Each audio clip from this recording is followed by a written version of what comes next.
Mr. Kavanagh. It's nice to see you again. How are you? Oh, fine, fine. Does it feel like to be back? Great.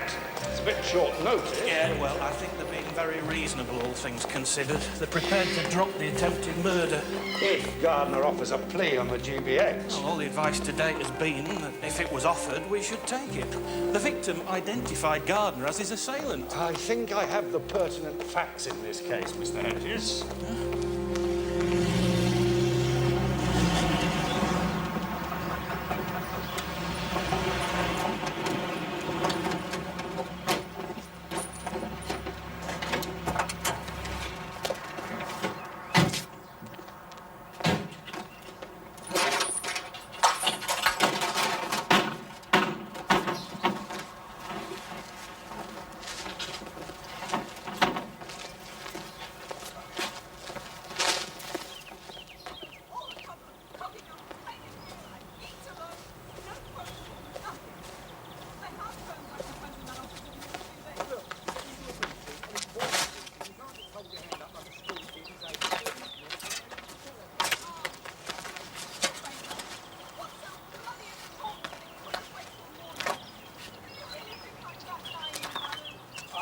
Told you we were discussing marketing strategy for the next quarter. I had to go. Oh, please!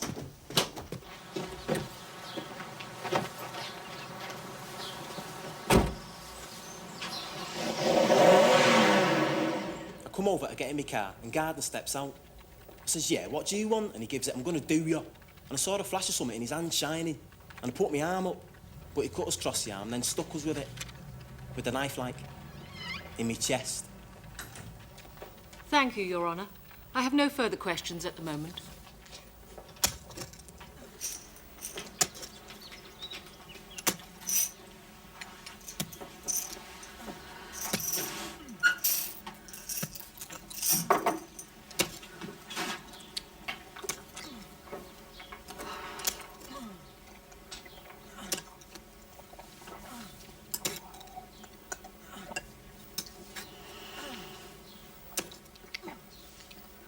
You don't like Clive Gardner, do you, Mr. Parry? Not too keen on being stabbed, no. The ill feeling between you goes back somewhat further than that evening, doesn't it? As I understand it, Mr. Gardner took exception to the fact that you were seeing his sister, Linda. Wasn't that what the argument at the club was about?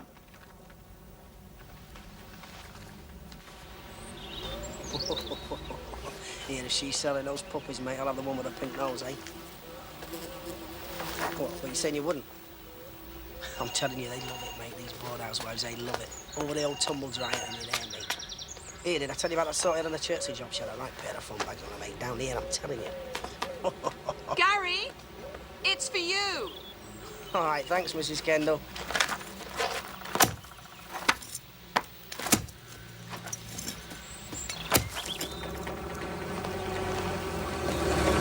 Bit of an emergency on another job. Oh? Is he coming back? Maybe, I don't know. Now, Mr. Parry, you say that when you reached your car, Mr. Gardner came out at you, is that right? Yeah. And he said, I'm going to do you. That's right. It's very sporting of him to give you fair warning, wasn't it? But then he's a sporting man, isn't he? A boxer, in fact. Allegedly. Do you know what a southpaw is, Mr. Parry? Yes. It's a fighter who leads with his right. Now, did Mr. Gardner have the knife in his hand at this point? Yeah. In which hand? His right. You're sure of that? Yeah. It might have been his left. Well, which was it? You're trying to confuse me, aren't It's you? not a difficult question. Two choices. It was hard to tell. Hard to tell left from right. It was very dark, wasn't it? Very dark. You told prosecuting counsel you saw something in his hand shining. Now, I take it from that you didn't mean he was holding a torch. The knife? Because unless the blade was coated with luminous paint, there's no way you'd have seen the glint of a knife, is there, Mr. Parry? Well, that's what I saw.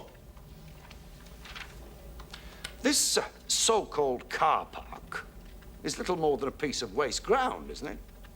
There's no street lighting whatsoever. It was also, incidentally, the dark of the moon. Perhaps that's how you got so terribly lost.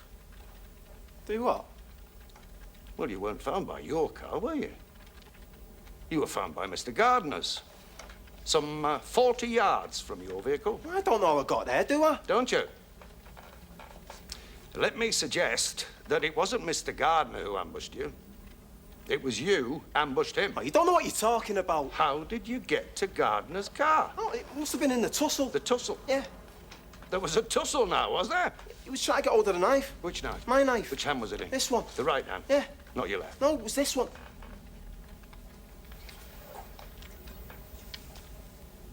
I think the word you were looking for, Mr. Parry, is oops. I'm sorry, Barbara. It's a terrible migraine. I'm gonna have a lie down. No. Next week, definitely. Okay, bye for now. Yep, you too.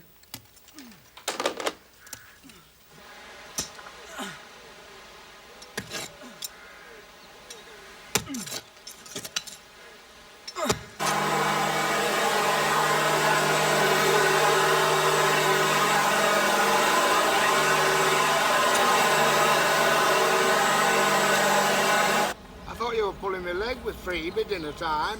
We thought you were very good. I said to Dad, didn't I? You should do more of your cases up here. Aye, old turf. How did you know that Gardner was a southpaw? He isn't. You said he was. No, I said, did Parry know what a southpaw was? From then on, he thought I knew something he didn't. He was so busy trying to work out what it was that he stopped listening to what he was saying. Cheating. Winning. You Becky? Aye. I've said to Graham to come. That was all right, wasn't it? I mean, you can't come up and not see your own brother. Yeah, of course.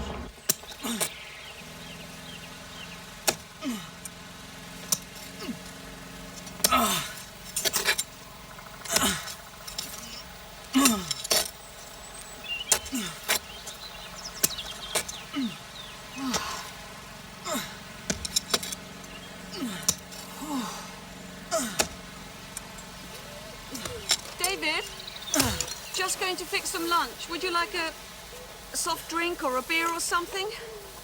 Oh, yes, thank you very much.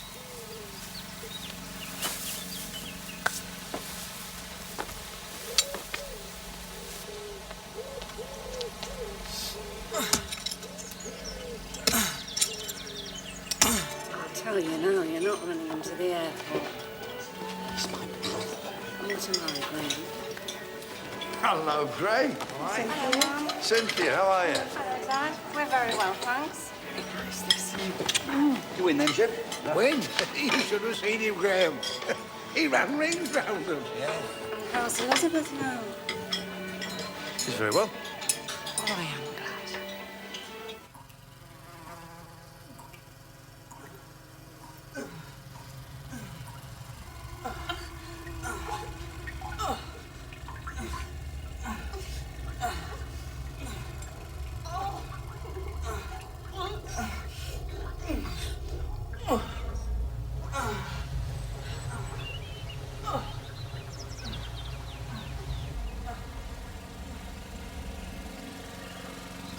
How's it been, Gray?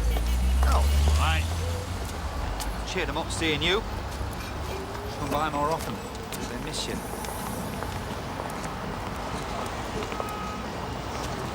For the kids. thanks, Dad. Everything is all right, isn't it, Jim? Everything's fine.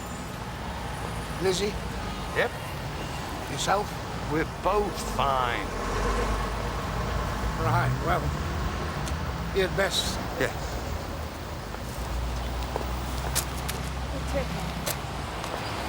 Look after yourself. And you.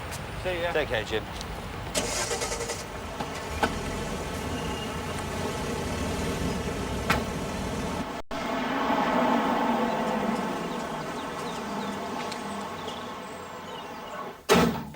Phoebe?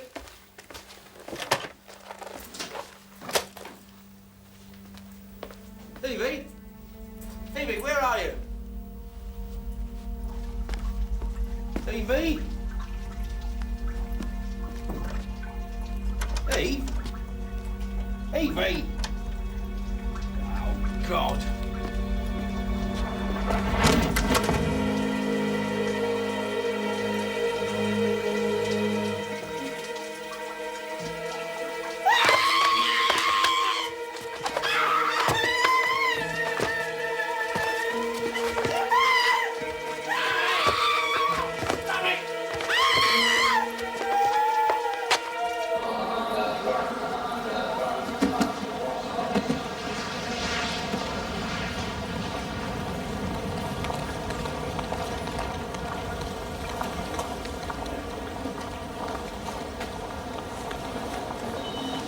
Mr. Kavanagh?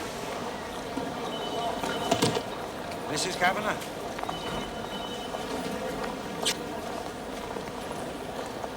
We decided whether you want to go to this boat thing tonight. It's Foxcott's bash. Wishing you'd accept it. God, no. Head of Chambers? Lot of bloody nonsense. It's yours by right, Jim. You had the earlier call. The idea was that we'd see more of each other, wasn't it? Not less. Listen, we can't just stop going to things. No.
Sasha's like.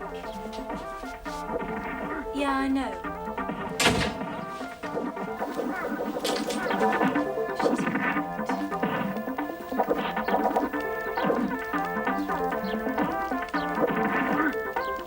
Hello, Dad. Nice to see you. Not now, Dad. Yes! Suck on that, you pointy son of a bitch. Matt? Sorry. I won. So did I. You don't hear me calling his honour a pointy-eared son of a bitch. Won. Excellent. That means I get alien bloodlust 3. Haven't you got any homework? We did it on the bus with Cole. So this essay was written contemporaneously. What? Don't worry. Dad's off on one. Look, if you want to use the bathroom, I'd hit it. I'll be ages. Right. Off on one what? No, what about Brighton? Yeah, we could take the train. Right, sort of have it away day. Yeah.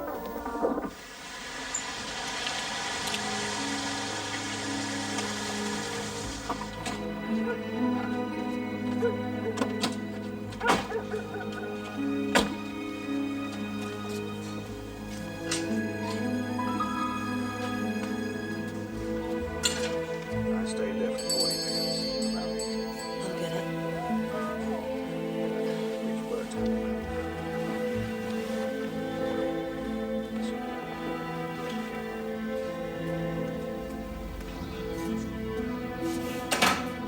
Good evening, madam. DS Cadbury, DC Bissett, Green Lane CID. Who is it, sir? It's the police. David Armstrong. Yes. I'm DS Cadbury, this is DC Bissett.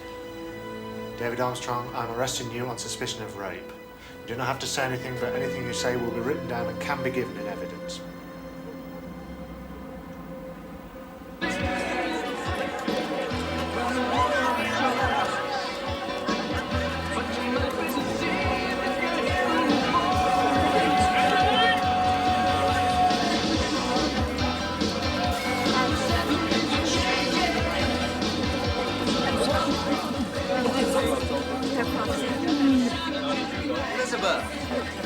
too long. Have you been hiding from us?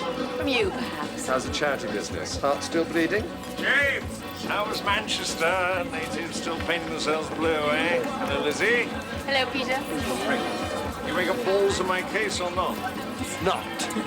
Gang's all here, then. Yes, lots of old faces. Dear Uncle Humpty, Sir Neville. Young Miles Peasham's back here somewhere. Can you give me a hand with the drinks, please, Generally?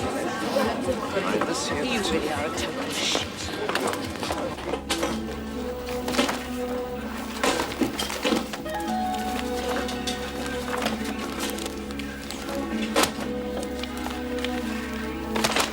Excuse me, that's nothing, it's mine. Can you leave it? Yes, Jock Armstrong, please. I don't care if he's in a meeting. Of course it had to go to you, Peter.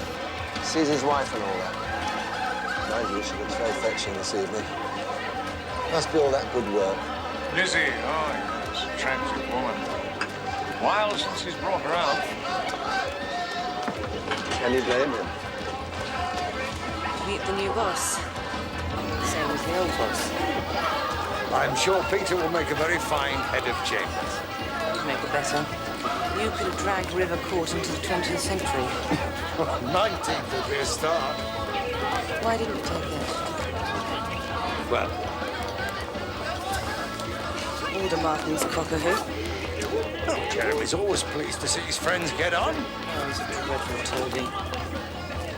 That's no way to talk about the man whose heart you hold in your hand. He just wants to get into my knickers. Well, tell him to buy his own.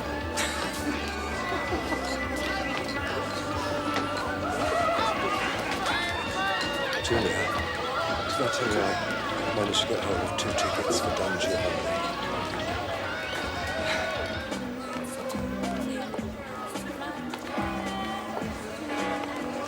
Hello, Elizabeth. How are you? Go back to the party, Miles.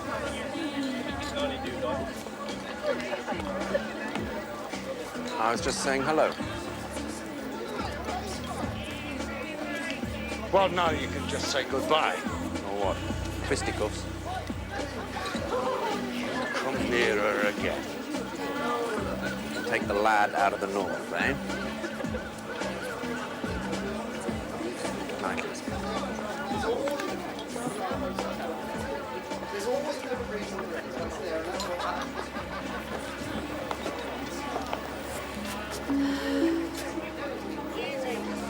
What?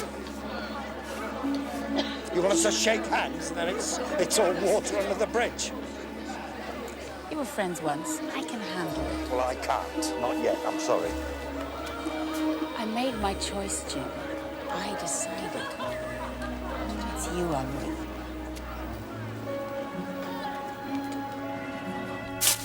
David Armstrong, you are charged that on the 23rd of June at 3 Fairmile Road, London, SW19, you did rape Evelyn Marie Kendall, contrary to Section 1, Sexual Offences Act 1956. You do not have to say anything, but anything you say can be given in evidence. Do you understand the charge? Finished? Right, what about bail?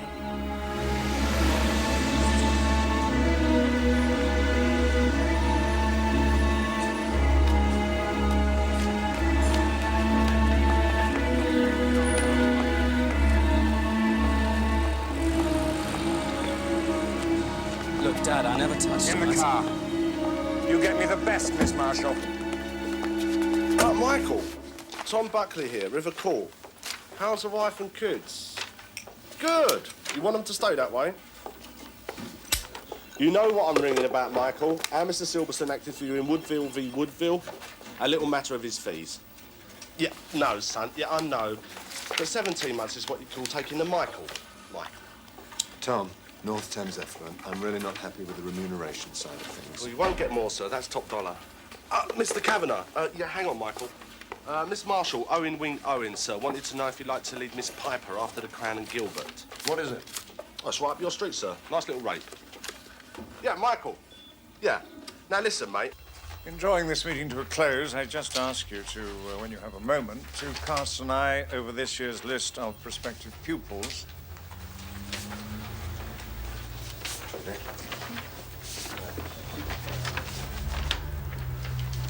Anyone on here you fancy? Friend of mine, actually. Be very interested in any comments. Thank you, Peter. Come and talk to me about this Armstrong thing. What do you want to know? His father's something, isn't he? Armstrong Chemicals. Have you met the boy? Yeah, briefly. Nice middle-class stock. Should come across well. In his later poems, he showed metrical and linguistic virtuosity. Cambridge? English. Right. Well, let's think about having his tutor as a character witness. He attacked his themes with wit, liveliness, and sometimes self-conscious cleverness.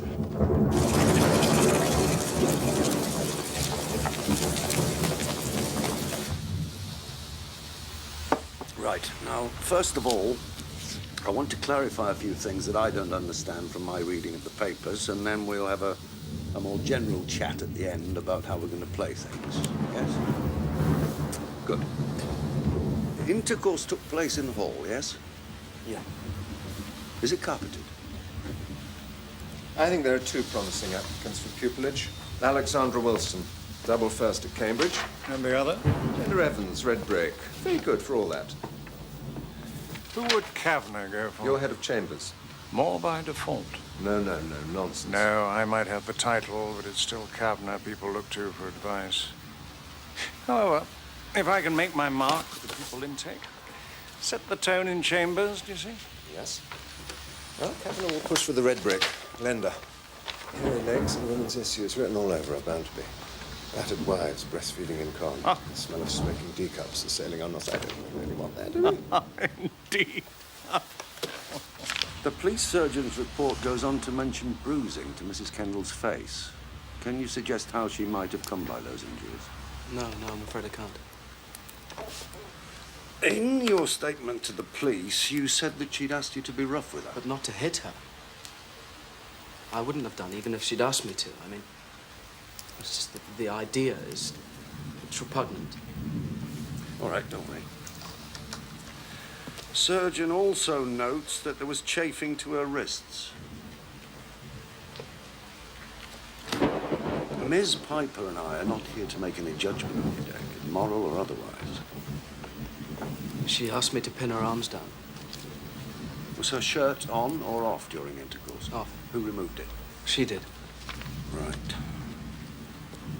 Did you engage in much foreplay? No, it was a bit wham-bam, but it's how she wanted it.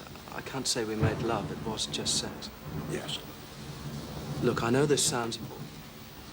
You will go easy on her, won't you? She's a nice woman, I think, basically. This nice woman has accused you of rape. Tell me, Mr. Dad, she has problems.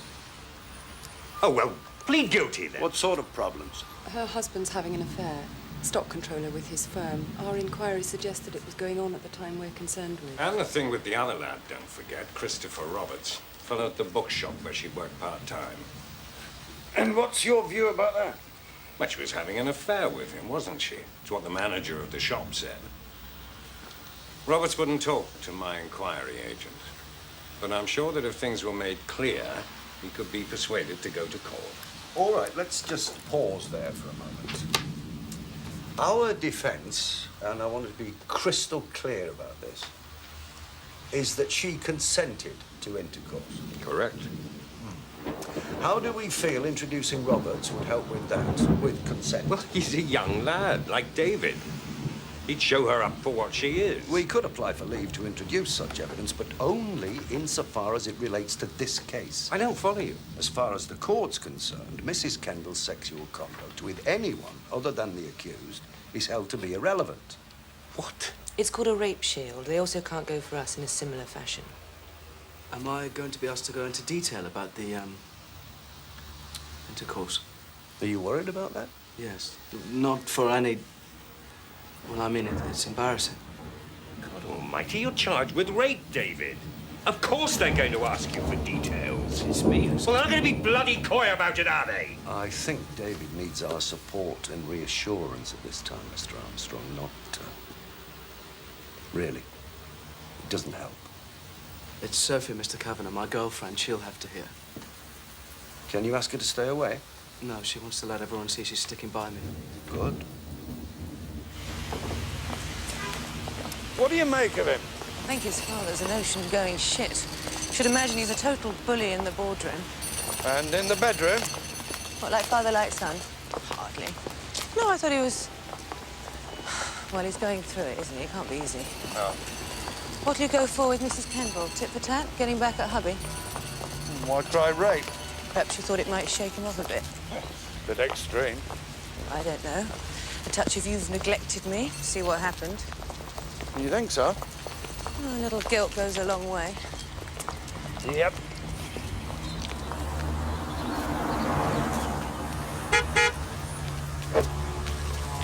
Let me guess. Your defense is consent. Old ones are the best, eh, Jim? Or not, as the case may be. What are you talking about? David Armstrong, I'm against you. Eleanor Harker's for the crown. I'm her junior. Well...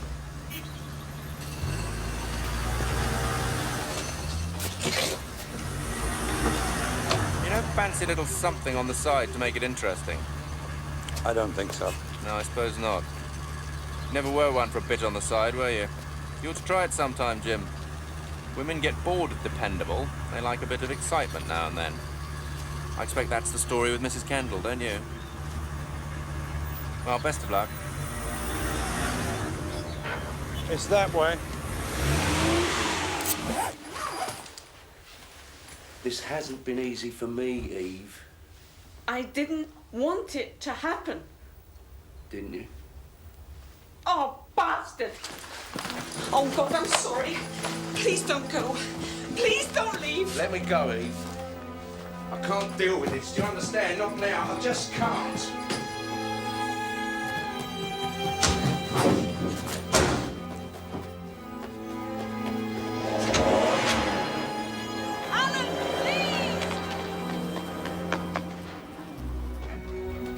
Oh, is that you, darling?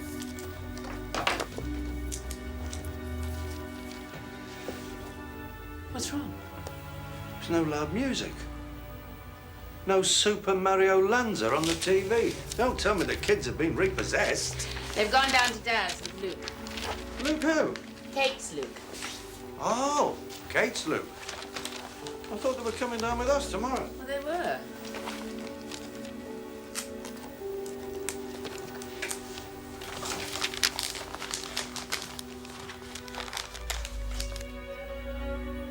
What's wrong? Nothing. Jim.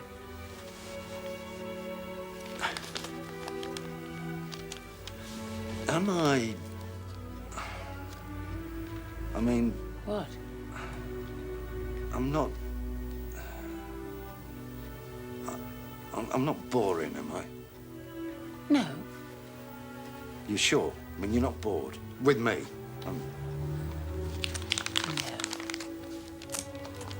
Good. Good. What's brought this on? Nothing? Nothing, no. Good. Right. So, what have you cooked for me tea, then?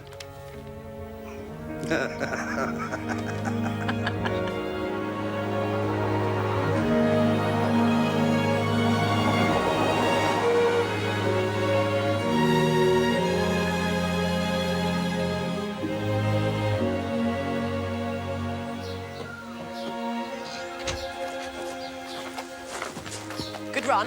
2 hours? Should have put your foot down. Yeah, with you, firmly and long ago. Dad, this is... Luke, isn't it? Jim Kavanagh. Got home with the bags? Yeah, I know. You're at college with Kate, eh? Yeah. I see you brought that no-hoper of a husband with you again. About time you made the bench, isn't it? Happy birthday, you four-year-old old bugger. When are you going to hurry up and die? Say you vote on. He's nice. Yeah, Once you get to know him. I'm sure.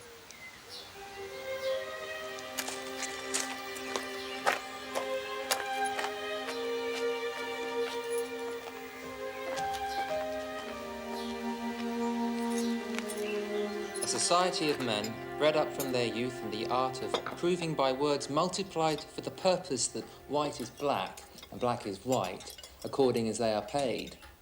Isn't that how Swift described your profession? Oh, I wouldn't argue with my bread and butter. Oh, come on. You know some guy's a murderer and you still defend him. We have a budding radical amongst us. He was like that once, you know. You wouldn't think so to look at him now, but once upon a time... I know it's your birthday, but do we have to, Ted? Lord Probyn to you. Bloody proles. No, it's how they met, Luke, in court, back in the swinging 60s. The 60s? We did that in the fifth form. A much overrated decade. When were you born, as a matter of interest? 77. My mum and dad were punks. Ah, heredity. Madam here was, what was it, dear? Women's rights. Pro-abortion lobby. Ended up in the dock with the sisters. Breach of the peace, some rally or other. Up pops the radical barrister. A starving barrister, I'd have taken anything. Rides in on his white horse, all charges dismissed. Wacky backy and free jig-a-jig all round, one would imagine. Love at first sight, she said. And you know, until a week before the wedding, he didn't have a clue about me and all this. I knew all I needed to. Spare us the patience, strong, else I shall hurl. Party on, Garth. Party on, Wayne. I knew it was a mistake letting him have cable.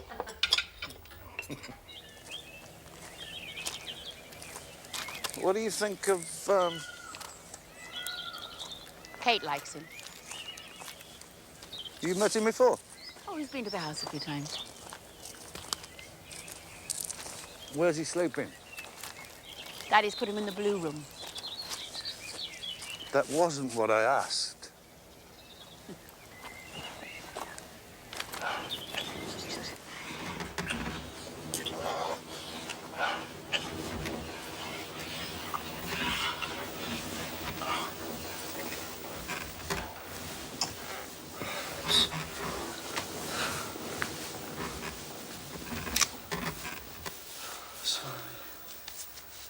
Is it me? No, it's me. I just can't. Well, since that, I want to. Some rapist. Don't. It's all right. It'll be all right.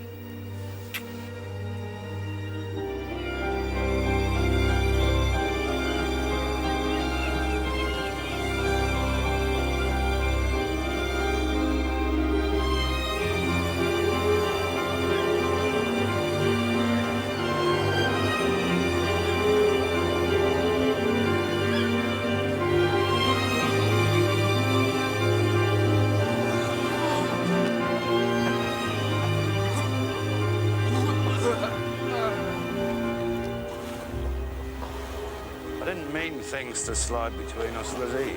It's just, you know, the work. Yes, I know. It was the work. It was always the work. Well, that's done with, I promise. It's you and the kids from now on, all the way. It better be. You're not sorry you stayed. I'm sorry you weren't there when I needed you. I'm sorry I couldn't make you understand how miserable I was. And I'm sorry it was Miles, but no. I'm not sorry I stayed. When I saw you with him the other night, I thought... It is over. Yes. Yes, it's over. This is what counts. This is what's important. The boat. Us. Them. Being together.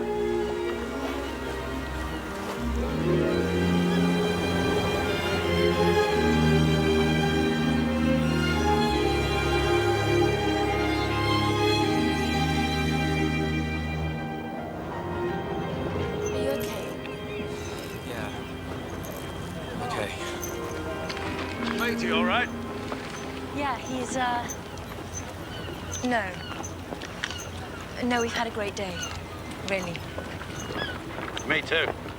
Yeah? Yep. Luke and I were thinking, Oh, yeah? would it be all right if I brought him along to watch you at work? Of course. You don't have to ask. Thanks.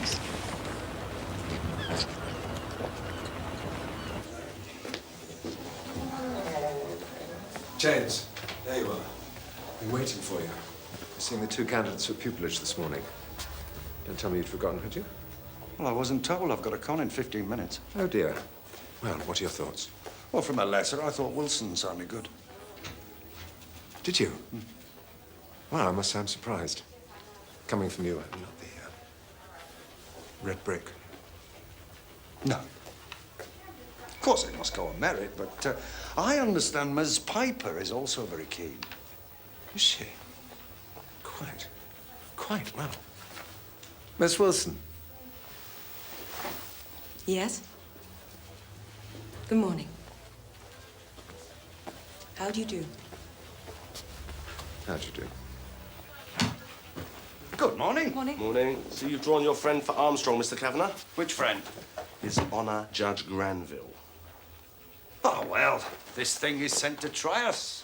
Have you been on the bottle? No, on the boat. After 2 whole days of open sea and a pleasant force fall coming across the quarter, there is nothing you can say can shake my mood. It's tomorrow. Except, of course, it's tomorrow.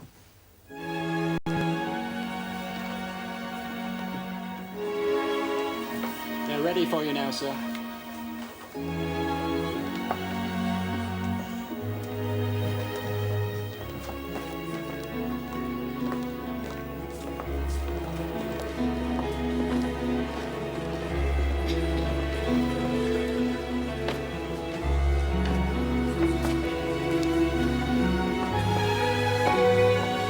All rise.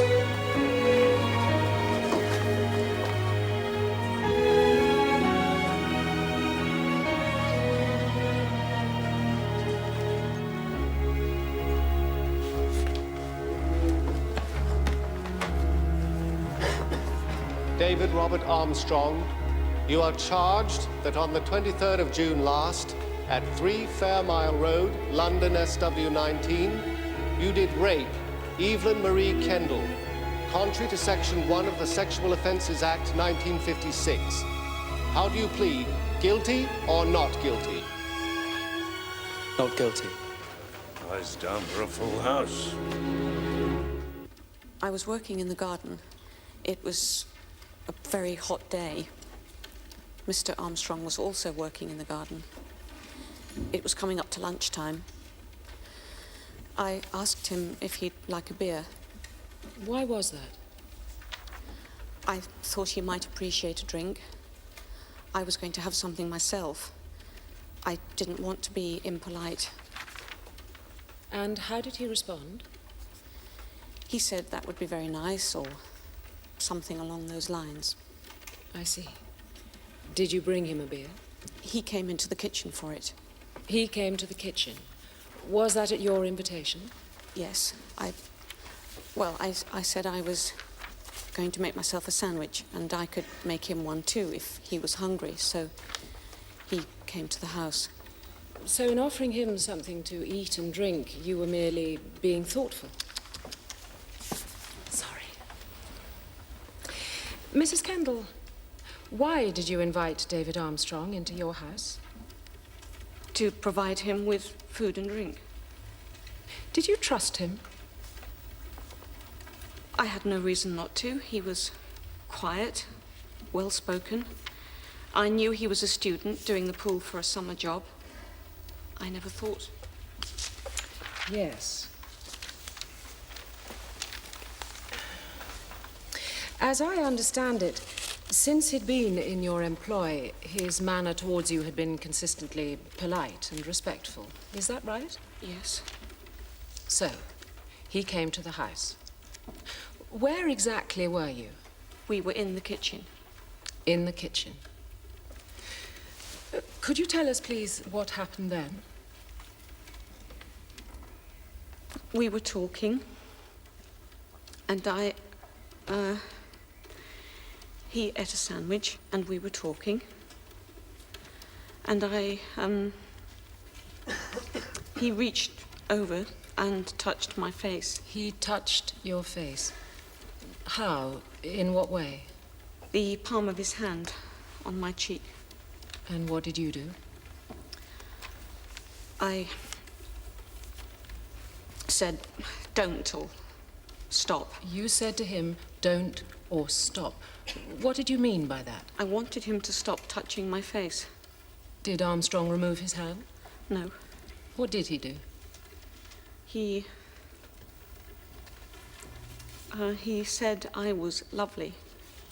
Lovely, yes. And then? He put an arm around my waist and pulled me towards him. What did you do? I tried to pull away from him. I was embarrassed, and I was starting to feel frightened. You tried to pull away from him. Did you pull away from him? No. He's very strong. Too strong for you to be able to push him away? Yes. I see. Go on. He pressed my bottom, pushing me against him. And he said, "Feel that. That's for you." What was he referring to? His penis. What did you do when he said, "Feel that. That's for you"? Well, I didn't know what to do. I was shocked. I pushed my hands against his chest here. And I said, I think, "Stop it now." You said, "Stop it now." How did you say it? Forcefully. You were adamant? Yes, I wanted him to stop. Was there anything about those words, or the way you said them, which could have been misunderstood by Armstrong? You're leading. Did you make it plain, Mrs. Kendall, that you wanted Armstrong to stop? Yes. Did Armstrong stop? No. He said, "I know what you want, and I'm going to give it to you." What did you take that to mean? Sex. Did you want sex with Armstrong? No. Had you given Armstrong any cause to believe you wanted sex with him? If you have a problem or are concerned about the way questions are being put, Mr. Kavanagh, perhaps you'll tell me about it. Your Honor, I apologize, of course. And please refrain from fidgeting. It's most disconcerting for us who are trying to follow the evidence. As Your Honor pleases. Miss Harker? I'm obliged, Your Honor. Mrs. Kendall, did you flirt with David Armstrong? No. No. Very well. Go on. He removed his hand from my face and started to touch my breast. And what did you do? I said, "Please, David, don't." Again, you asked him to stop. Yes. Did he stop? No. He pulled open my shirt. He pulled open your shirt. Did you make any attempt to stop him opening your shirt? Physically, I mean. I tried to pull it together, to pull it closed. And what happened? He hit me. He hit you? Yes. Where? Across the face. Quite hard. And he said, "Stop it. You're spoiling it." And what did you do? I froze. I was afraid. I didn't know what he would do. What happened then? He pulled me through into the hall by the wrist and told me to lie down on the floor. Did you? Yes. What were you thinking at the time? I wasn't conscious that I was thinking anything. Well, not rational thoughts, anyway. I was very frightened. I thought he might kill me. His eyes they weren't right. I didn't want to die. Did you, at any time, call for help? I couldn't catch my breath. I thought if I did what he wanted, that I'd be all right, that he wouldn't hurt me. What did you do? I lay down on the floor, and Armstrong got on top of me. And he raped me.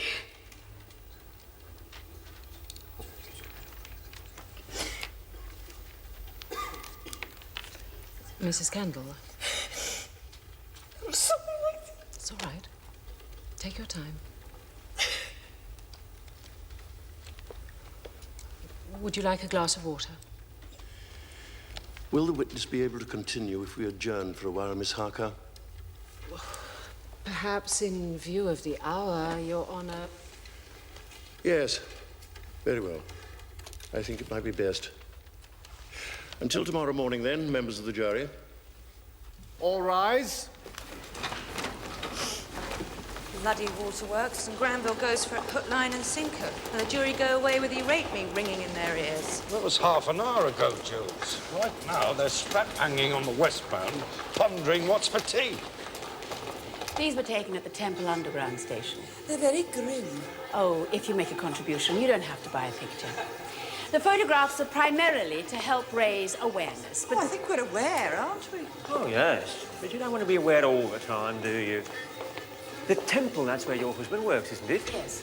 I'm looking forward to meeting him. He's got a theory about Hanratty. will you excuse me a moment?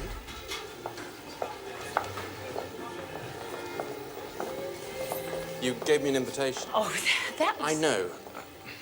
Don't be mad. I had to come. Can we talk somewhere? Look, I'll buy one of your pictures. Just give me 5 minutes. What for? I miss you. Oh, Miles, it's over. Just like that. Don't I get any say in the matter? No. Look, Jim's You're coming. only staying for the kids, aren't you? You don't love him. Yes, I do. Oh, please, you can see I'm trying to get things sorted out here. What's more important, me or you're bloody homeless? I thought I meant something to you. So did I. Have you thought about your speech? One or two ideas. How long are you planning on? A couple of hours. See what comes out tomorrow. Jock thinks we should call Roberts. Yes, well, thankfully, I'm not taking instructions from him. Oh, Marshall's all for it. Perhaps you should talk to her and put her in the picture. Oh, my God. What's the matter? Lizzie's fundraiser. I don't believe it. I promised I'd be there by 8 at the latest. Can you get the tab? I'll settle up with you tomorrow.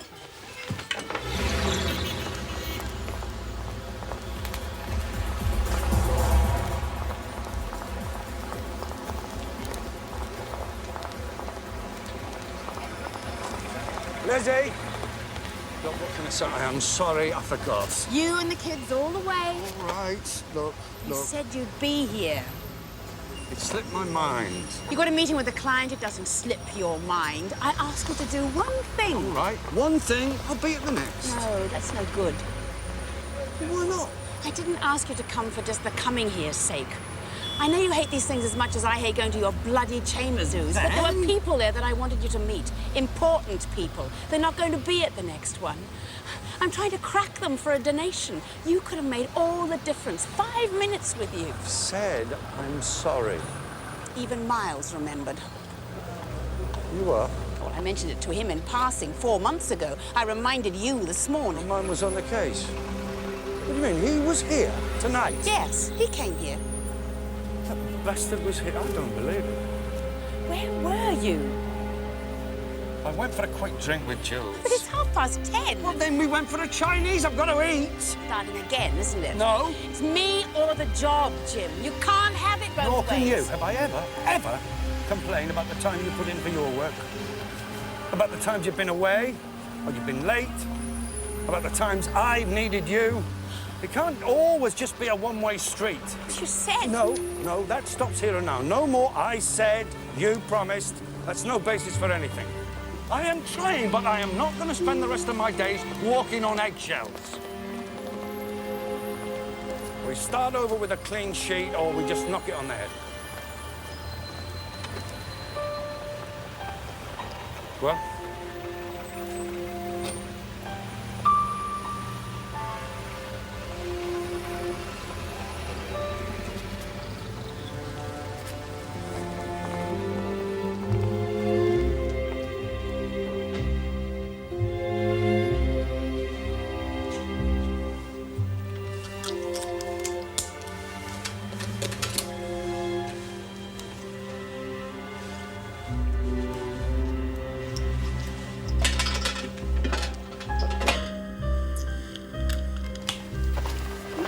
Constable Roberts? Roberts? No, we're not. Oh. Well, I'm sure Kavanagh knows what he's doing. See you in there.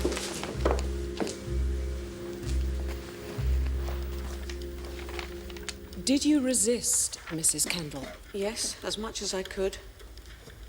When I realized it was no use, I covered my eyes. But he took me by the wrists and pinned my hands above my head. I shut my eyes, but he told me to open them. The rape itself, how long did it go on for? I don't know. I remember thinking, I thought it would be quick, but it seemed like it went on forever. It was very painful. What happened when it was over? Armstrong left. Did he say anything to you? He warned me not to tell anyone. He said no one would believe someone like him would go for someone like me. He laughed. He laughed. Thank you, Mrs. Kendall. Yes. Mr. Kavanagh, before we get into your cross-examination, we might adjourn for lunch. 2 o'clock, members of the jury. All rise. Parker seemed very surprised we weren't calling Roberts. Was he? Good.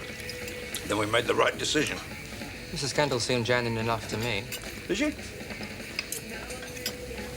You think she's lying? According to David Armstrong, she is. Well, he would say that, wouldn't he? Would you have me act as judge and jury? There are 2 sides, Luke.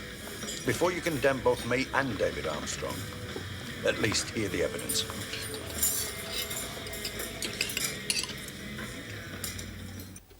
Mr. Armstrong had been working on building this swimming pool at your house for about 3 weeks, hadn't he? About that, yes. About 3 weeks. In June. It was rather a good June, wasn't it, weather-wise? Yes, I suppose so.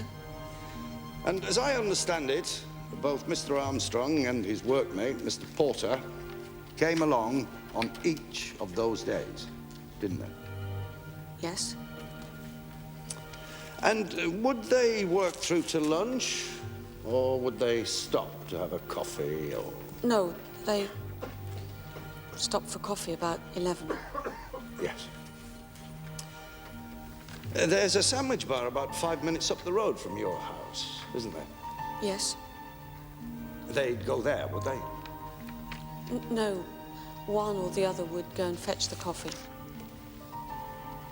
And then at lunchtime, as I understand it, they'd eat in the shade of the trees at the far end of your garden. Is that right? Yes. Mr. Armstrong had a yellow rucksack that he'd bring his lunch in, didn't he? Yes, I think so.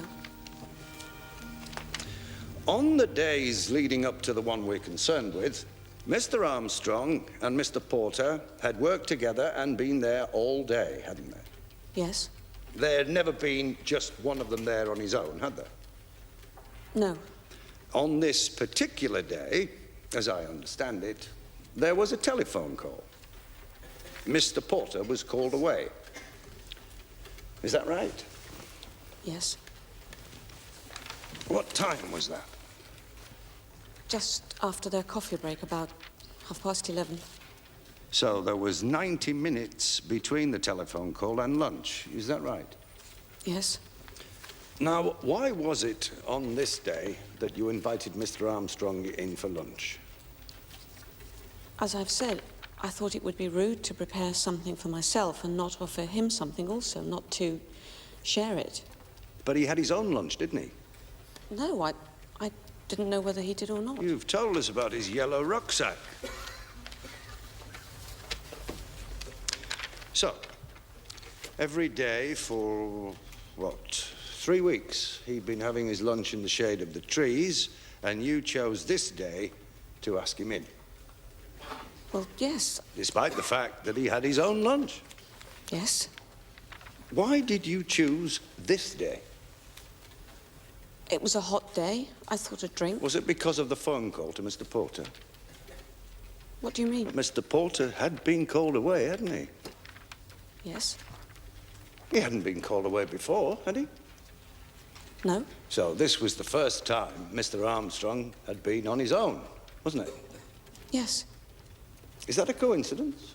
I don't know what you... I'm asking why this, the first time that you'd been left alone with Armstrong, was also the first time that you'd invited him in for lunch. I don't know. I just did. You just did. Because it was also the day, wasn't it, that you called the bookshop to say that you wouldn't be in for work. Is that right? Yes. What time was that? I'm not sure. Was it before or after Mr. Porter was called away? Before. Before. You're sure of that? I think so. Why were you not going into work as usual? I had a severe headache. You described it to the police as a migraine, did you not? I may have. I have the statement you made to the police in front of me, Mrs. Kendall. You told them you had, in your own words, called in sick with a migraine. Well, if that's in my statement, then that's what I said. Let's move on now to the house, Mrs. Kendall. You've said that Mr. Armstrong raped you in the hall. Yes. You invited him into the kitchen, didn't you? Yes. He could have raped you there then, couldn't he? There was nowhere to lie down. Nowhere to lie down. The floor of the kitchen would have done just as well for his purpose as that of the hall, if he was intent on raping you. I don't know. You don't know? I was pushing him back, and somehow we ended up in the hall. Somehow? Is the hall adjacent to the kitchen? No, it's through the lounge, but he had me by the arms. He had you by the arms? Yes, gripping me here, pushing me back.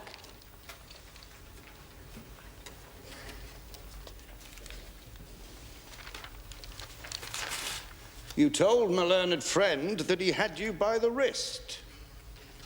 He pulled me by the wrist, you said. Now, which is it, Mrs. Kendall? Arms or wrist? Well, that was later when we reached the hall and he pushed me down onto the floor. Were your arms bruised, Mrs. Kendall? My... Yes. If Mr. Armstrong had gripped your arms in the manner you've just demonstrated, one would reasonably expect them to be bruised. Were they? Well, they hurt for a long time afterwards. Were they bruised? Well, there were red marks where he... Were they bruised? I don't know.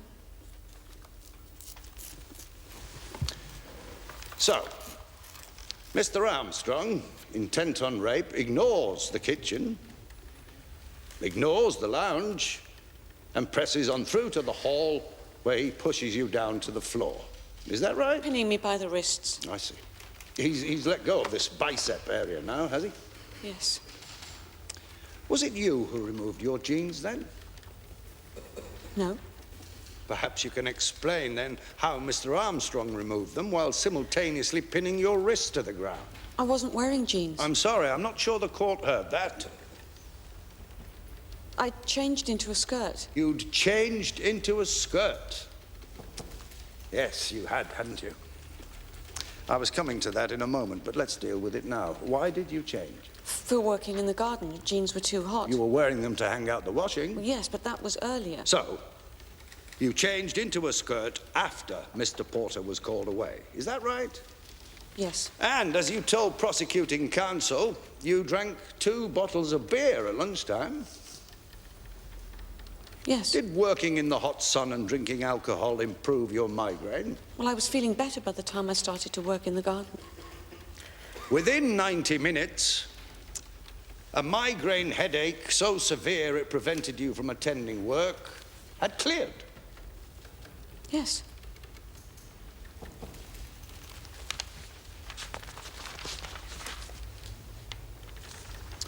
You also told counsel that Mr. Armstrong pulled open your shirt. Yes, he pulled it open in the kitchen. Pulled it open?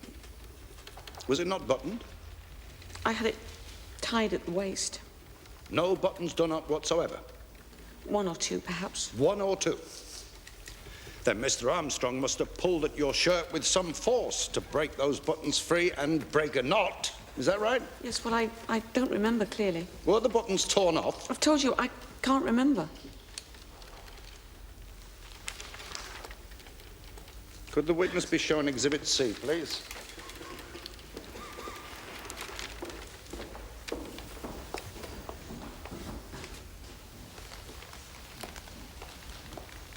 Would you be so kind as to examine that exhibit? Do you recognize it? Yes, it's the shirt I was wearing. Could you take it out of the bag?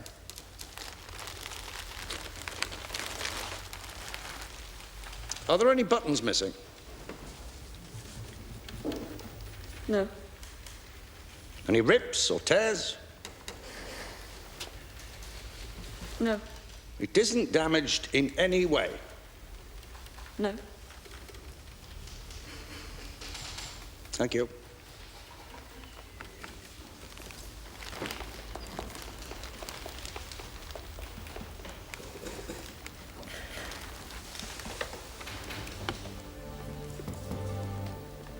You took it off, didn't you? No, I didn't.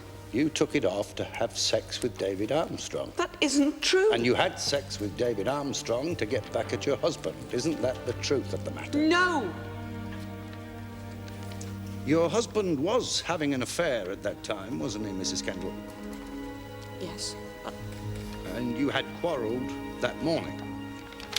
we'd had words, yes. What sort of words? A row of sorts. A row of sorts. Mrs. Kendall, isn't the truth of this matter that you had sex with David Armstrong of your own free will in an attempt to pay back your husband for his infidelity? No. There was no migraine, was there? You manufactured this headache as an excuse not to go to work because you meant to spend the afternoon having sex with David Armstrong. No, And then no, either regretting no. your action, perhaps fearing your husband's anger, or to provoke his sympathy, you concocted this rape allegation. No. David Armstrong had told you there would be no repeat performance, hadn't he? No. You had flirted with David Armstrong over a number of weeks. No. And when the first opportunity arose, with Mr. Porter out of the way, you took it. Isn't that the truth? No, it isn't. That isn't what happened. The truth, I've told you the truth. The truth is he raped me. Are you and your husband still together? No.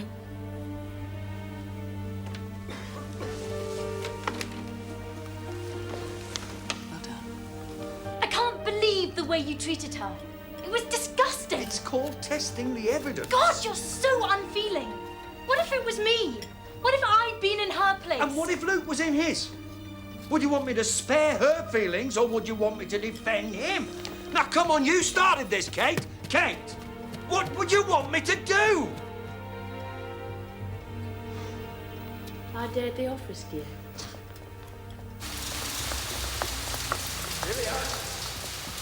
Julia. All going well with, Armitage? Armstrong. Whatever? Yes, fine, thank you. Oh, really, really good, good. Well, you and I have been talking about, Ms. Wilson. Alex, yeah? Yes, yes, very personable, I thought. Did you? Peter's not quite so keen. You know, he can be a bit stuffy about these things. Now, of course it has to be on merit, but, well, you know, my voice is, not without some credibility in these parts. Is she a friend of yours, is she? Yeah, yeah, we were at school together. Oh, really? Popular girl, I imagine. You know, she's very vivacious. Oh, yes, the whole dorm had the most frightful crushes on Alex. Yes? Did you? They? I mean, oh, did they? Yes. Well, right. Hey, look, what's the stitch vis-a-vis these tickets for Don Giovanni? Oh, I didn't think you, No, it's just that I thought that maybe we could make it a threesome, because I know that Alex is a big fan. Is she? Yes. Is she? Yeah. Julia? Well, I'm sure something to be arranged. Julia, I'm sorry. Jane Giles contact. Couldn't give me a lift Oh, in, yeah. could you? Eleanor, all going well? Sorry. Jeremy, Jeremy? Alder Martin. Oh, hello. Giving old James a run for his money, are you? Early days yet. Uh-huh. Shall we, yeah, of course. Let me know about the tickets, yes? Absolutely, Great. yes.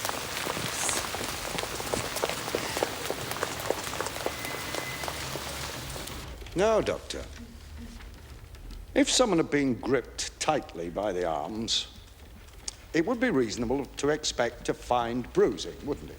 It's a possibility. Was there any bruising to her upper arms? No. No bruising to her upper arms whatsoever.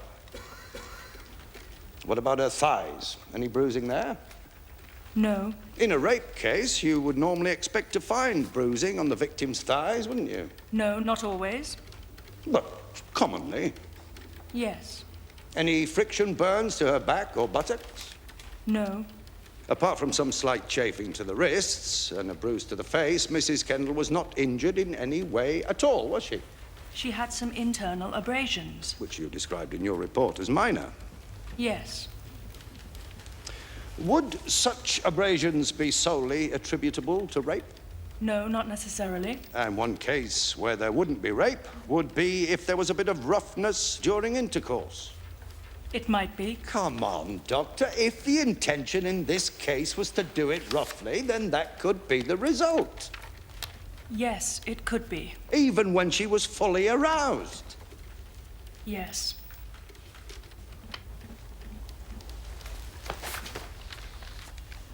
You have been married to Mrs. Kendall for how long? 14 years.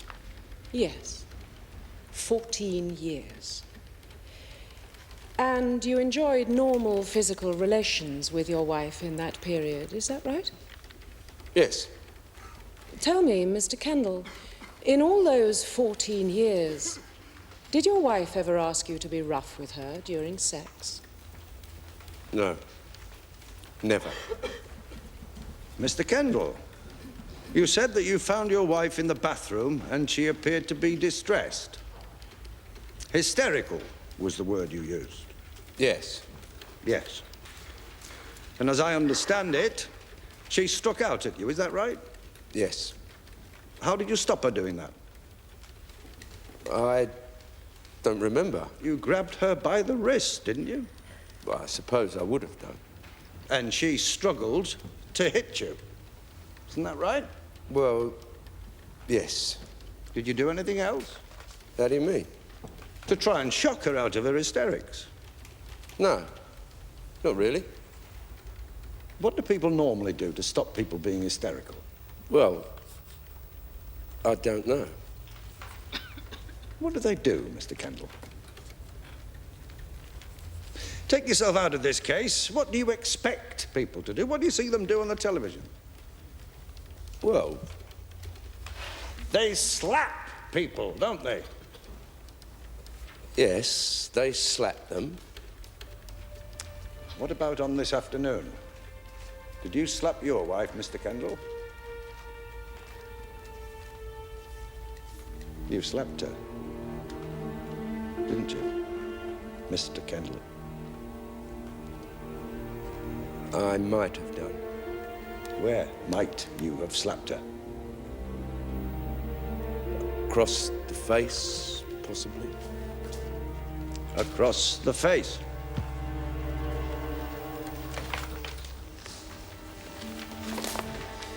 Your Honor, that is the case for the prosecution. Mr. Porter, did David Armstrong ever give you any indication that he found Eve Kendall attractive? No, if anything, it was the other way. What do you mean by that? Well, I mean, I'd make the odd comment about her, you know, that's Mrs. Kendall. You know, something maybe with a bit of an innuendo in it, you know, like rude, like. Anyway, David gave me a look like I was out of order. He didn't approve? No, I mean, I used to pull his legs, say, you know, he's one of those new men sort of thing. Well, I guess he's just a bit more respectful than me with women. Mr. Porter, the reality is, you know, that as you were working on that site, Mr. Armstrong's attraction for Mrs. Kendall grew, didn't it? No. He took every opportunity to ingratiate himself with her, didn't he? Oh, come on, you're joking. I mean, if anyone was doing the running, it was her, because she was always coming out. Pause there, would you, Mr. Porter? Your Honor, my learned friend asked the question. Mr. Porter should be allowed to answer it. Mr. Porter? Look, I mean, it was obvious that she was up for it and that she fancied Dave, you know, because she was always coming out, bringing him jars and that sort of stuff to open, you know, cups of tea, you know. Couldn't you have a look at my car, you know, at the brakes, whatever, all that kind of thing, man, you know. Oh, and she was always wearing, like, low-cut stuff, making sure that she had to bend down so he'd get an eyeful, you know. Well, let's have a look at that, shall we? Bringing him jars to open. How would you say that as a come-on? Well, it is, isn't it? Bringing him cups of tea. How would you say that as a come-on? Well, you know. Did she bring you cups of tea? Well, every now and then, yeah. Was that a come-on to you? Well, I wasn't interested. No further questions. Professor Bellamy, how do you know David Armstrong? I'm his tutor. How long have you known him? 2 years. And how would you describe his character?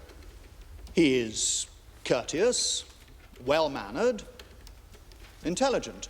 One hesitates to use the term in this day and age, but really with David it's quite justified. He's a gentleman. No questions. How do you feel? Terrified. I'm so nervous. You'll be fine. We're doing all right, though, aren't we? I mean, I thought you were brilliant with her. Yeah, we're doing very well. Just answer truthfully. If there's something you don't know or you can't remember, say so. You'll be all right. Whatever you do, don't get into a slanging match with Harker. She asked me in for a beer. I'm not a great drinker at the best of times, especially not in the afternoons, but it was very hot. Yes. So you went into the kitchen. Then what happened? We were just talking about this and that, the weather, and she started talking about her husband, that he didn't treat her properly. She said that they hadn't slept together for about 6 months. She said they weren't sleeping together. What did you say? Well, I didn't know what to say. I said, oh, or something like that. She asked me if I thought she was unattractive. Did you think she was unattractive? No, well, she's not. Well, I mean, for her age, she's quite attractive. Yes. Go on. Well, she gave me another beer, and I said that I shouldn't drink too much as I had to get back to work. She said, oh, you don't have to go to work. I asked her what she meant, and she came over to me and she put her arms around me, and she said, why don't we have some fun? And what did you do? Oh, well, I told her that I had a girlfriend. She said she wasn't going to tell her if I wasn't. And she took my hands and she put them on her breasts. She put your hands on her breasts? Yes, and she kissed me. Well, it was sexy. Perhaps it was the beer, but whatever. I started kissing her back, and one thing led to another, and we ended up having sex. Where? Started in the kitchen, then in the living room, but we ended up in the hall. So, who would you say initiated the sex? Mrs. Kendall. Yes. What happened then? Well, after we had sex, Pause there. Let me just take you back a little. Was there much foreplay? No. Why was that? I don't... How did Mrs. Kendall want you to be with her? In what way? How did she want you to have sex? How did she... Well, with me on top. Let me put it to you another way. Did Mrs. Kendall express any preference as... Oh, she wanted me to be quite rough with her, dominant. How did she make that clear to you? She asked me. She said that she liked to be pinned down, kind of overpowered. So, you had sex. What happened afterwards? She started asking me if I could get rid of Gary, my workmate, another day so that we could do it again. I said that I didn't think I could and that I didn't think we ought to do it again. My girlfriend. Mr. Armstrong, what was Mrs. Kendall's demeanor during intercourse? She was wholly willing. Mr. Armstrong, how did you come to be working for the Kendalls? I'd taken a summer job during the long vac to try and earn a few quid. Yes, I see. And you come from a fairly affluent background, is that right? Well, yes, I suppose so. Your father is chairman of a multinational chemical company, is he not? Yes. And yet you took employment as a casual labourer. Why was that? Well, I don't get an allowance, or... It was my father suggested I took the job. What, He said it would be character building. Yes. What did you think of the Kendalls? They were just people I was working for. And Mrs. Kendall? How did you feel about her? I thought she was very pleasant. As Mr. Kavanagh has already taken pains to establish, your habit was to bring your own lunch with you, wasn't it? Yes. And you had done so that day? Yes. Why then, if you had your own lunch, did you accept Mrs. Kendall's invitation and go into the house? For a beer. But as you've already told the court, you're not a great drinker, especially not in the afternoon. Yes, well, if it was very hot, I fancied a beer. Indeed. Was that all you fancied? No, there was the possibility of a sandwich also. You could have enjoyed both beer and sandwich in your usual spot in the garden, couldn't you? She asked me in. Why did you think she'd asked you in? For lunch. That was all? Yes. Nothing more? No. You sure about that? Now, when he left, Mr. Porter said that he probably wouldn't be back that day, didn't he? No, he said he might be back. Yeah, but not for some time. Mr. Armstrong? I suppose so. Thank you. As you've told the court, you were involved in a relationship at the time, one that evidently meant something to you. Yes. Still does. And yet you had sex with Mrs. Kendall. Nolli acquidenti and spicare donati, I suppose. I hardly think that's what St. Jerome had in mind, Mr. Armstrong. Your Honour? Never look a gift horse in the mouth, Miss Harker. I'm obliged. A gift horse, Mr. Armstrong. Is that how you viewed Mrs. Kendall? She'd made it plain she was interested. She'd been, I don't know, coming on a bit, flirting. In what way? Well, she used to watch me work. She didn't know I knew she was watching, but I caught her out once or twice. I'd catch her eye and she would look away. And what did you take that to mean? That she thought I was attractive. You believed she thought you were attractive? Yes. Well, then why were you so surprised when, as you allege, she made her advances towards you more explicit? Well, I just was. You were either aware that she found you attractive or you weren't. I wasn't sure. Well, you weren't sure. I wasn't sure if she would do anything about it. Very well. Now, you say she wanted you to be forceful with her. What does that mean? To be a bit, I don't know, masterful, to take the lead. To take the lead? Yes. I see. You had sex in the hall? Yes. What was wrong with the bedroom? Well, nothing, I suppose.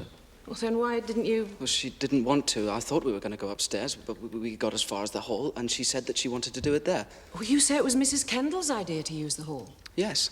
Didn't you think the hall likely to prove uncomfortable? No. What did you think? Well, I didn't think anything. Was it uncomfortable? Not particularly. The lounge would have been preferable to the hall, wouldn't it? Well, I suppose so. I didn't... Well, you could have pulled her through to the lounge, couldn't you? She wanted to do it in the hall. Yes, but she'd asked you to be forceful, hadn't she? Yes. To, in your words, take the lead. That is right, isn't it? Yes. Well, if you say the lounge would have been more comfortable, why didn't you take her in there? Mr. Armstrong? I don't know. Are there windows in the lounge, Mr. Armstrong? Yes, of course. And the curtains were open, is that right? Well, I suppose they must have been, yes. Are there windows in the hall? Not that I remember. No. Did you remove Mrs. Kendall's underwear? I don't think so. In interview, you told the police she took off her pants and we had sex. Your words, Mr. Armstrong? Well, I don't remember the police interview at all in any great detail. I was in shock and they were asking me one question after the other. But you remember now that Mrs. Kendall's underwear was left on? Yes. How then did you effect intercourse? Well, I must have pulled them to one side. Wouldn't it have been easier to remove them altogether? I don't know. Or would that have proved difficult? Well, what do you mean? Oh, to remove them would have meant releasing your hold on Mrs. Kendall's wrists, wouldn't it? Yes. Well, not like that. She'd asked me to hold her by the wrists. You must have let go long enough to undo your own shorts. Yes. Well, why didn't you take off Mrs. Kendall's underwear then? Well, I don't know. I don't know if she wanted them left on or... I don't know. So she demanded you had sex in the hall. Yes. And she requested you hold her by the wrists. Yes. And she ordered you not to remove her underwear. Yes. Are you always so dominant? Now, you allege that after intercourse had taken place, Mrs. Kendall asked if you could repeat the experience on a later occasion. Is that right? Yes. Yes. And you replied you didn't think it would be a good idea. Yes. Why was that? Well, why was what? A few minutes previously, you thought it was a good idea. Why did you change your mind? I didn't. I thought it would just be the once, but she got all clingy, as if it meant something, well, more than it was, and it wasn't. It didn't to me. No. And you had a girlfriend, of course. Yes, that's right. Yes. Tell me, Mr. Armstrong, did you take precautions of any kind? No, she said it would be all right. So you had unprotected sex? Yes. Why was that? Well, I didn't have anything with me. It was an enormous risk to take for one brief liaison, wasn't it? Was it? You were prepared to take such a risk for something you had no intention of repeating? Well, in the heat of the moment, I didn't think. You didn't think? No. You failed to take precautions because to have done so would have meant releasing your hold on Mrs. Kendall, wouldn't it? No. Because Mrs. Kendall was in fact resisting your advances, wasn't she? No. Mr. Armstrong, your account of events on this day is a fiction from start to finish, isn't it? No. I suggest that you mistakenly thought Mrs. Kendall was interested in you and tried to press your attentions on her. That's right, isn't it? No. But she wasn't interested, was she? She was. She rejected your advances, didn't she? No, she didn't. Yes, she did, and you were angry, weren't you? I didn't rape her. You raped Mrs. Kendall in the hall because it would have been difficult getting her upstairs. That's the truth, isn't No. it? Might she have broken away from you? That's not Is that true. why you didn't go to the bedroom? No. Did you choose the hall because, unlike kitchen or lounge, there was no danger of being overlooked by anyone passing outside? No, it's not true. I didn't rape her. Look, Eve, tell them, please. Armstrong. Look, I never did anything to her. She didn't want me to. Look, Eve, tell them, why are you doing this to me? Please, why are you doing this? Tell her the truth. Mr. Armstrong, unless you can control yourself, I will have you taken down. Miss Harker. She asked you to stop, didn't she, Mr. Armstrong? And while you raped her, she wept, didn't she? No.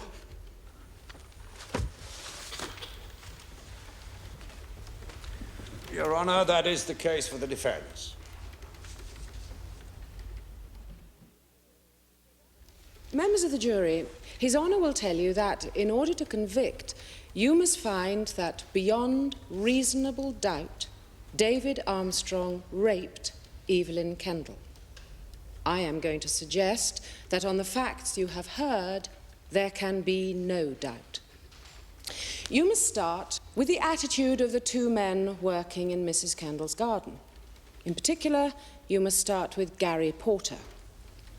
Now, he said that Mrs. Kendall made it obvious to David Armstrong that she was, in his words, up for it. He was wrong about that. Remember the examples he gave?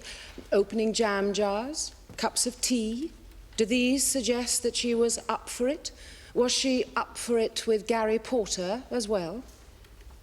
Why should the invitation to a drink and a sandwich at lunchtime signify consent to intercourse? Does wearing a skirt really mean that Mrs. Kendall wanted intercourse? The reality is, it does not. It doesn't matter that Mrs. Kendall had a migraine earlier in the day. It doesn't matter that she had been wearing jeans. It doesn't matter whether she rang into work before or after Gary Porter left. Quite apart from all of this, you saw her manner in the witness box. Did she strike you as a woman prone to flights of fancy? She told you that she did not want sex. She was absolutely clear about that, in a way that David Armstrong wasn't. David Armstrong wasn't clear about it at all. He stated in evidence that he had pulled Mrs. Kendall's underwear to one side. He had told the police that Mrs. Kendall had taken off her underwear. Which was the lie? Was he telling the truth to the police, or was he telling the truth to you? Or was he not telling the truth at all? Mrs. Kendall's evidence was corroborated. It was corroborated by the chafing to her wrists. It was corroborated by her internal injuries, however minor. Ladies and gentlemen of the jury, you have heard this woman's description of what happened to her at the hands of David Armstrong. I ask you to accept it.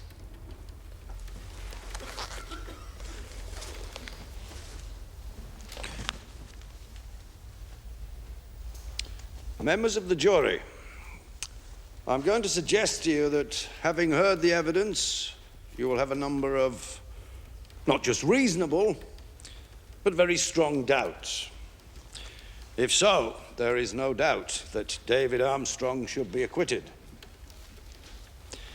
Mr. Armstrong has told you that Mrs. Kendall consented to intercourse. He says she positively sought it. She sought it. He didn't. It is this aspect of the case that gives the lie to Mrs. Kendall's version of events. Mrs. Kendall knew that Mr. Armstrong always ate his lunch with Mr. Porter at the bottom of the garden. Why then did she ask him to have lunch with her in the house? Well, there's only one answer to that question. It's because Mr. Porter had been called away. You will recall that this was the first day Mr. Porter had been called away. Mrs. Kendall saw the chance to get Mr. Armstrong into the house, and she took it. My suggestion to you is that she wanted to get him into the house in order to have sex with him.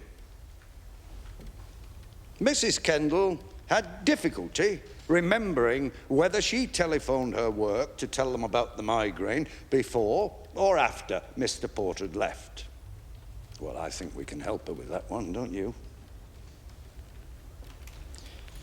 That migraine that prevented her from going to work, it didn't prevent her from going in the garden, in the sunshine. Didn't dissuade her from having company for lunch and drinking beer.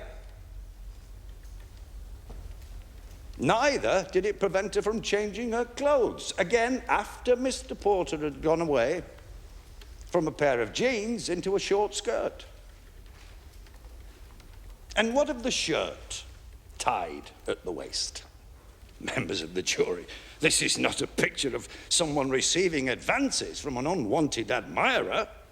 It is a very clear picture of someone making them. Mrs. Kendall says that Mr. Armstrong ripped her shirt off. He ripped it off. Well, you saw the shirt. The buttonholes weren't ripped. No damage at all. Mrs. Kendall told you that Mr. Armstrong pulled her through the house, all the way from the kitchen, through the lounge into the hall, gripping her by the biceps. No marks whatsoever. And then, members of the jury, Mrs. Kendall told you a blatant lie. She said Mr. Armstrong slapped her face. There's only one person who slapped her face that afternoon. He was reluctant to tell you about it, knowing perhaps that he would be disclosing a truth that would be painful to him and also very damaging to his wife's evidence. It was Mr. Kendall. And what is to be made of that lie? I would suggest that it's not the only one she told. Everything she did on that day, she did because she wanted to. Whatever her reason, she has been lying ever since. I suggested to you earlier that there could be no doubt that David Armstrong is innocent. I suggest to you that David Armstrong must be acquitted.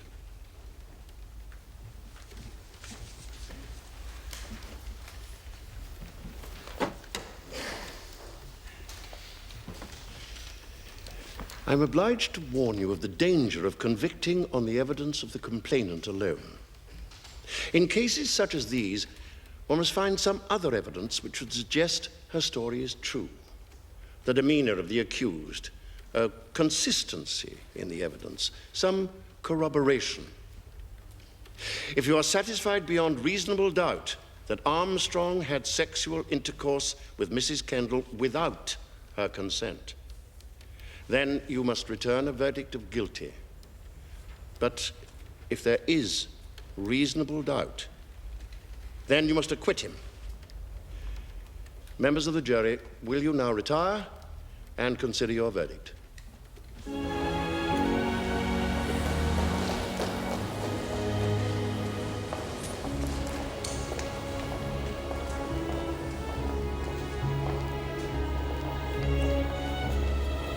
Good speech. I think the chap third from the left at the back liked it. Oh, well, that's all right then. Well, what do you think? I understand you're having difficulty reaching a verdict. Yes, Your Honor. Very well. I would, of course, prefer a unanimous verdict, but I'm prepared to accept one upon which at least 10 of you are agreed. If you would retire once again.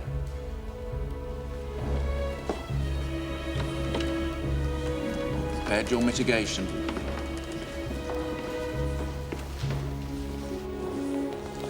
You should have called Roberts, the lad from the bookshop. He'd have clinched it. I said. Look, this was considered in consultation, Mr. Armstrong. Proper instruction was taken. And what you ought to realize is that there is a difference between an affair and a one-night stand. Anyone going to change their mind? Right. Let's go round again. Guilty. Guilty. Not guilty.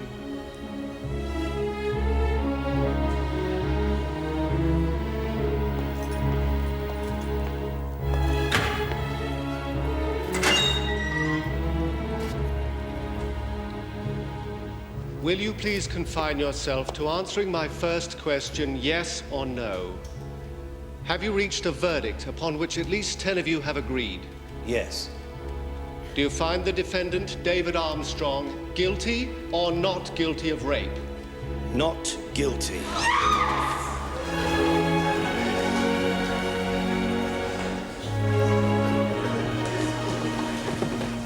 The old ones are the best, eh, Miles?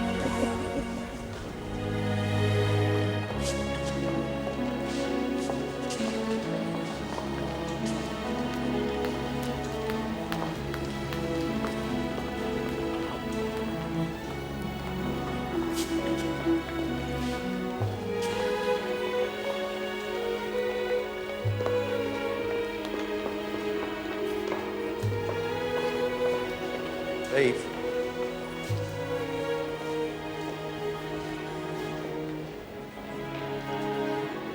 Let's go.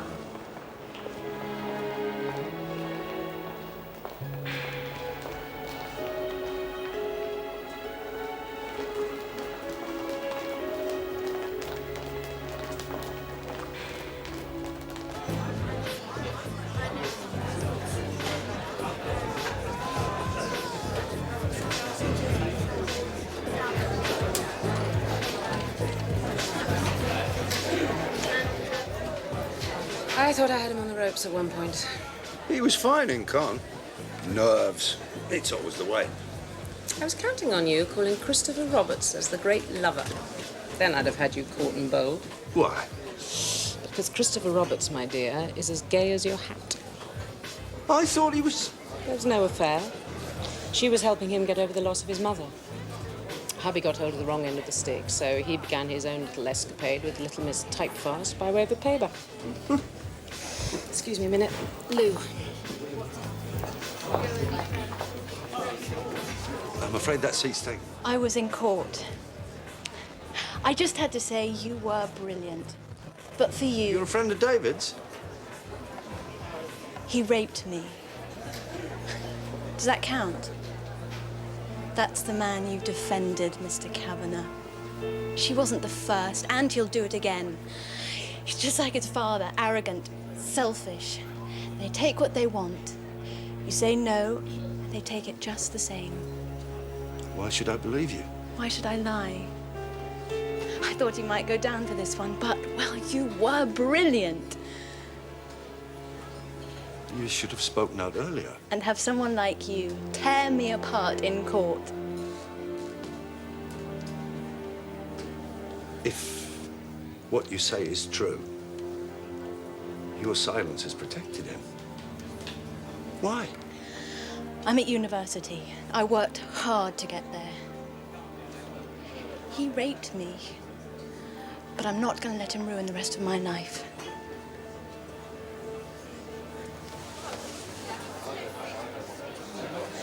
What's your name?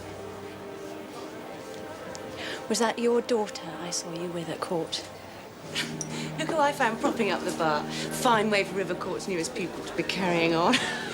Julia's been regaling us with the tale of another famous victory. You all right? Yeah, I'm, Would you make my excuses to Harker? Tired.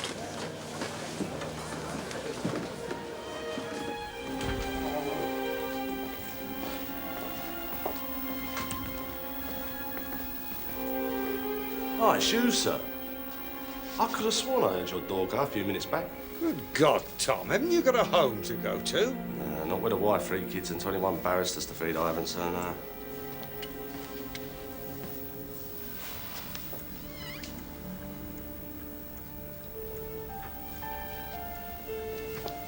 Oh, I hope you don't mind. Wasn't a chance to thank you properly at court, all the carry on. No. Would you put that back, please? Where'd it go?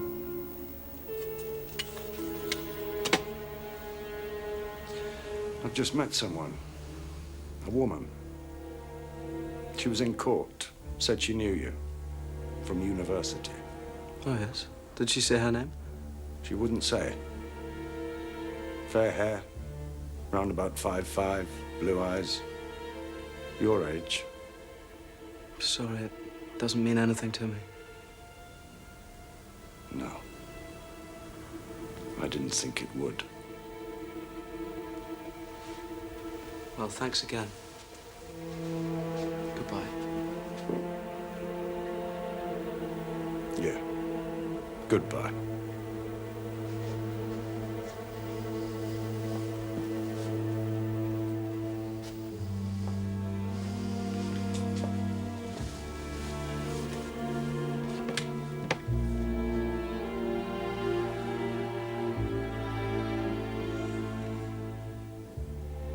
You had to defend him, Jim. If not you, someone else. Someone else might not have got him off. Well, this girl might have been lying. No. No, she wasn't lying.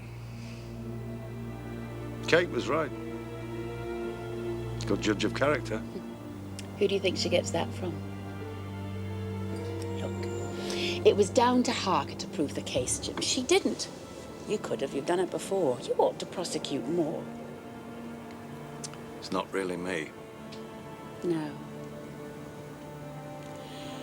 No, you're a true romantic. You look for the best in people. Not your fault you can't always find it.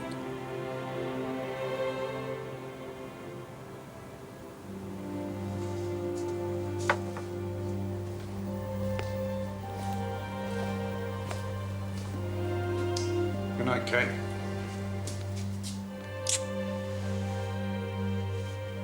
What have I done to deserve that? Kiss for the winner? Then I owe you one.